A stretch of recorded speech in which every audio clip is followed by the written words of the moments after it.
Welcome to Your Time, Your Money, where your time is your money. We have a special guest here today on our show. Dave Roche is here in the studio with us, and we're really excited to have him. I got some great stories about Dave.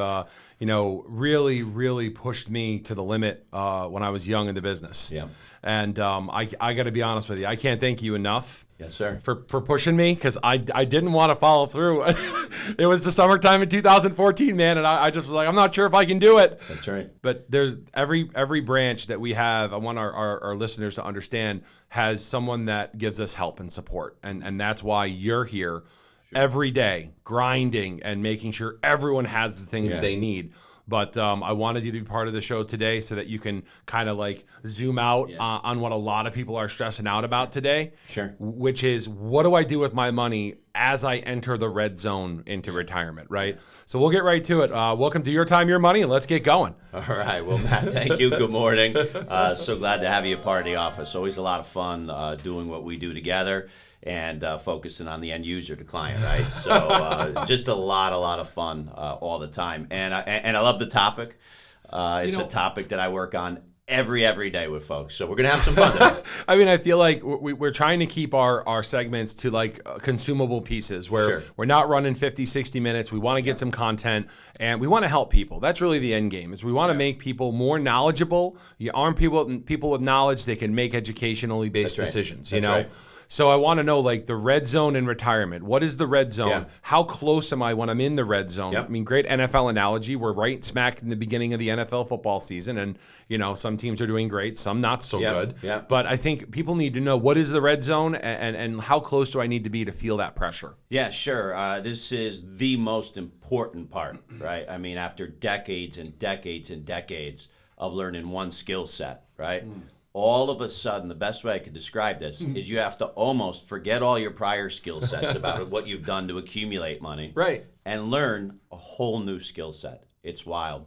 I actually spoke at a seminar, group of people in the red zone. The red zone, just last week. Maybe I'll explain it to you how I explained it to them. Okay. Right, about an article I found a few years ago, impacted me forever. So listen to this. Okay, I found an article.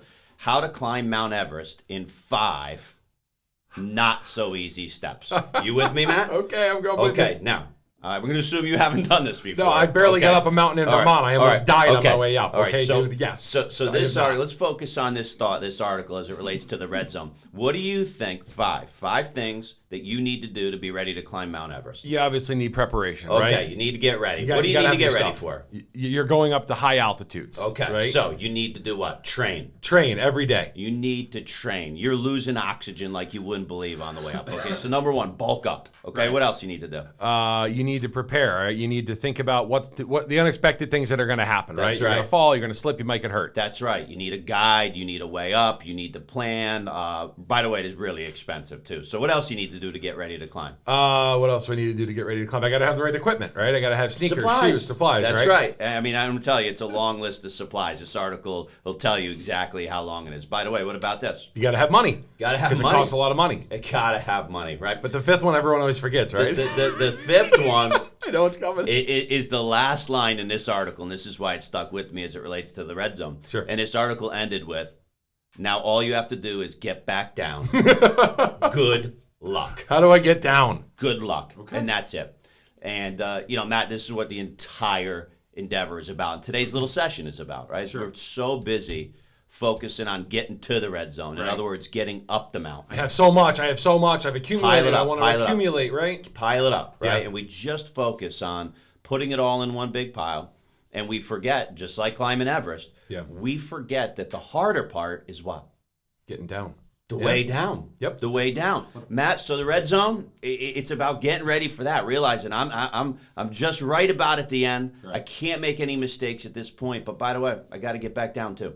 Yeah, I mean, I feel like that's a great analogy in the world of the mindset, right? Of the investor, of the client. So many times I've met with people, and you probably have too, Dave, in the sense that, okay, switching the brain and getting it to switch from, I'm going to keep growing all through retirement, to, wait a minute, hold on, I need income. Yeah. Wait, hold on, I need protection. Wait, what's end of life care? What's Medicare? What's my cost look like? So that's why I think the buckets make a great kind of example on how to retrain your brain. Sure. So let's open that up, right? So how do we prepare? What do the buckets look like? Give me an example of 4 buckets that maybe a red zone person, as they 3 years from retirement, what should they be thinking about? Sure. Well, Matt, let's start with the obvious. Is step 1 before you do any buckets, right? Is you got to do one of the hardest things, right? What do you know about habits? Habits are what? Habits are everything. That's who we are. Everything. Easy or hard to break?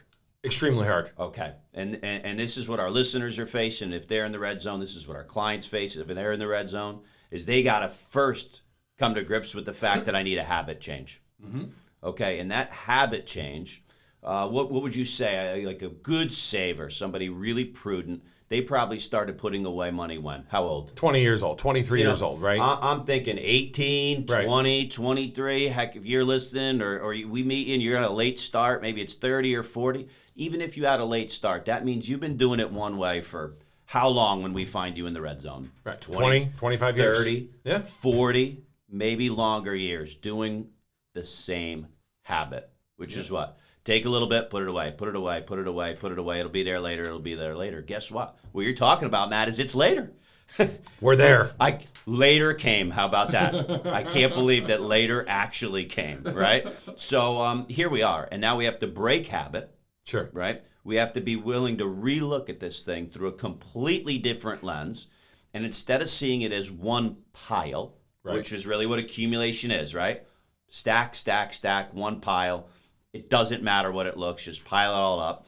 Now we have to start breaking it out. Yeah. I think that's what you're alluding to, which is very smart. I got to start segmenting, if you will, pieces of money out of that pile. When I start working with people right away, I try to show them a visual of different jars almost when I'm working with them initially. Like, here's some Roth dollars, here's some 403B or 401k dollars, here's some life insurance dollars. And if you start to break it out like that, I feel like the buckets kind of create themselves. But like you said, for the baby boomer generation, it's been one thing. It's been 401k. Yeah. It's just been pounding the 401k with $20,000 a year, $22,000 a year. Yep. Right? So dig down on that, Dave. So I'm 60. Let's pretend I'm 63 years old. I'm about to retire. I got $800,000-900,000 in my 401k. A couple $100,000 in my Roth, and I got a term life insurance policy.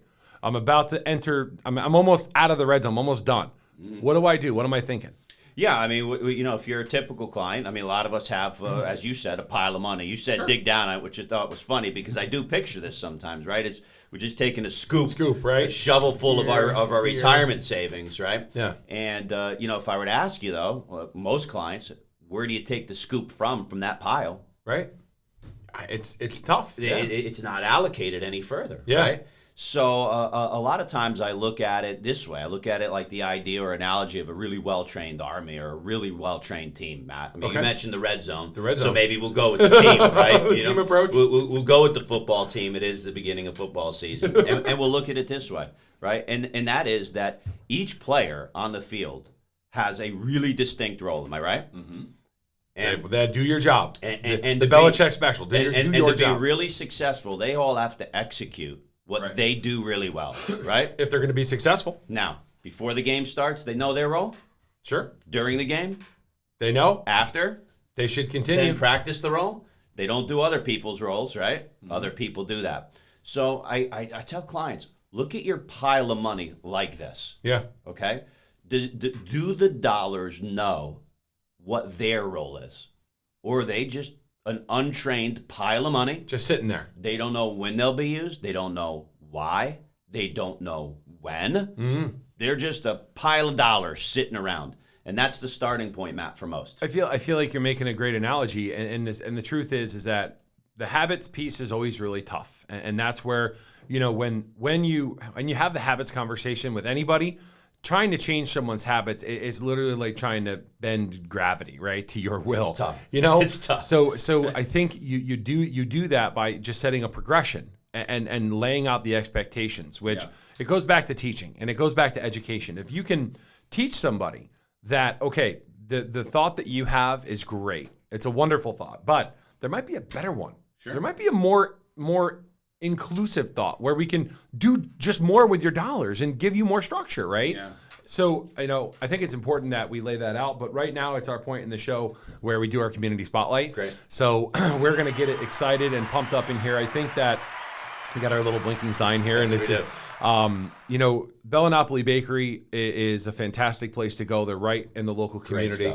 They do a lot of community service, right? They support a lot of programs, youth sports, high school sports. They do a ton of donations, a ton of giveaways. So I got to really shout out, Dom and Bellinopoli Bakery. They're phenomenal. They're great people. They have great products, right? Especially this time of year, Thanksgiving, Christmas. Yeah. You go in, it's always packed in there. You can find, the Bellinopoli Bakery at 672 New Loudon Road in Latham. You can give them a call, 518-783-0196. They probably do have a website online, but I'm not going to guess what it is at this point. But, I know that they're an in-person type of place, like we are. Yep. And that's what I like about them so much, is they have an approach where they get in front of you and they want your attention. Mm-hmm. And when you walk in there, it's that type of atmosphere. Yeah. And I feel like I run my practice the same way. I want to be in front of you and I want your attention. Yeah. So anyway, big shout out to Bellinopoli Bakery. Again, I'm excited to work with them. But let's transition back, and I want you to lay out the buckets for me. Sure. So I'm the client, 800,000 401k, 200,000 Roth, and some term life insurance. Yeah. I don't have any pension.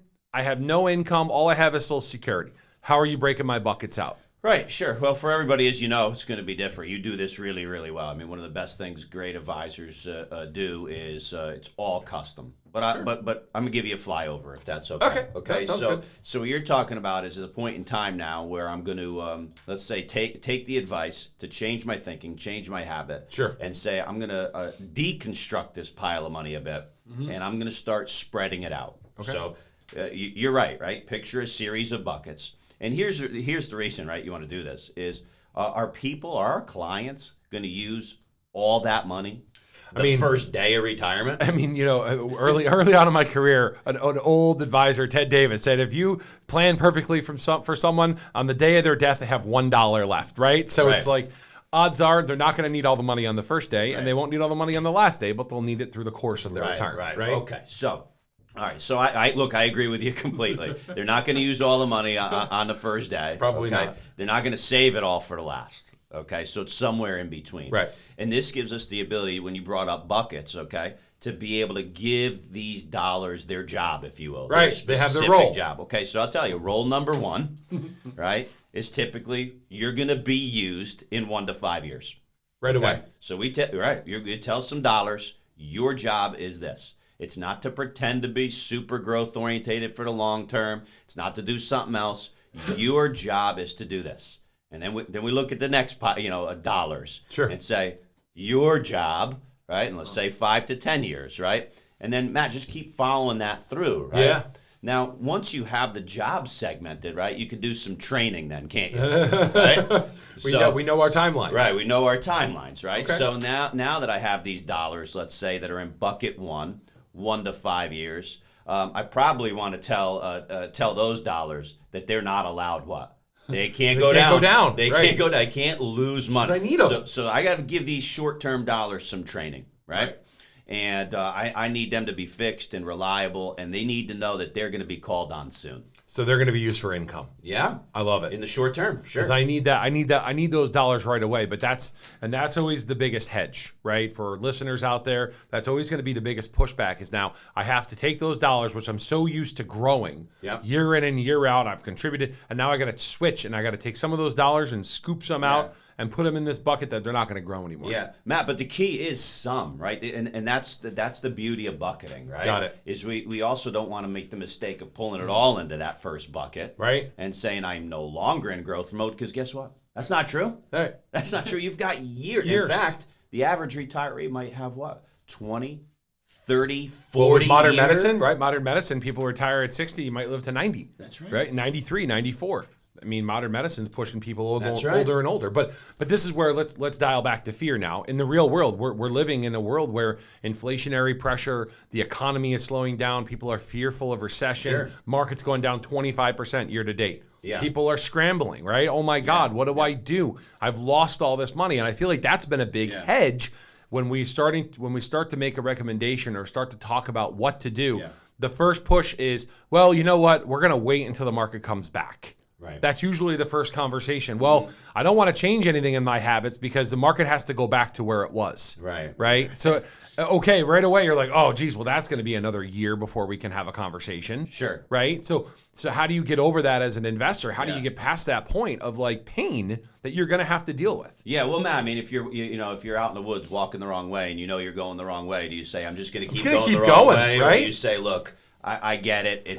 I'm not on the right path, but I'll make a correction, right? I mean, you make the correction. You don't say, you know what? I know I'm lost. What I'm going to do? Get I'm more gonna lost. Get deeper lost, right? Look, and I'm not saying I don't understand. I mean, it's human psychology, and I feel it. What I would tell those people is the buckets, right? I mean, what I would tell these folks is it's not an all or none. Right? Yeah. It's a restructuring they need to go through, right? It's okay to have some of those growth dollars fluctuating. Yeah. What's causing that fear, Matt, you know what's causing it, is they don't have it's not set up right. There's no strategy. Let's look at bucket one again. Right. Were those dollars losing? No, nothing. They were reliable. They were trustworthy. They were there, right? I wouldn't have that fear if I had a plan set up where the dollars that I knew had certain jobs were doing their thing, and the fluctuating dollars were doing their thing. Again, I can tell you just from conversations in the last 6 months, as the market has gone down, right, the fear becomes greater, which is weird to me because that's opposite, right? Yeah. As the market goes down, if I logistically look at it with my logic brain, as the market goes down, my fear should go down. My fear of more decline should go down because the psychology does the opposite for us, right? Yeah. So I'll reiterate the fact that I want our listeners to understand that if come a time when you need to make a decision, let's make a decision not based on fear, because fear is what? Emotion. It's emotion. Pure right? emotion. It's emotion based on, oh my God, here's where I was, here's where I am. Yep. And now I see a smaller number, right? But you know what? If I, like you said, if I'm lost in the woods, I like that analogy. I'm going to use that. If I'm lost in the woods, do I just keep going deeper? Do I just keep going deeper down that path? Oh, maybe I find a grizzly bear. Now I'm dead, right? Like, what do I do? Right. So I think it's important that that's a great way to peel back those layers of fear and get to the truth, which is eventually, and we've seen this time over time in the market, we will see a return to normalcy. We will see inflation start to get unsticky, and maybe things will get better in the next 6 to 8 months.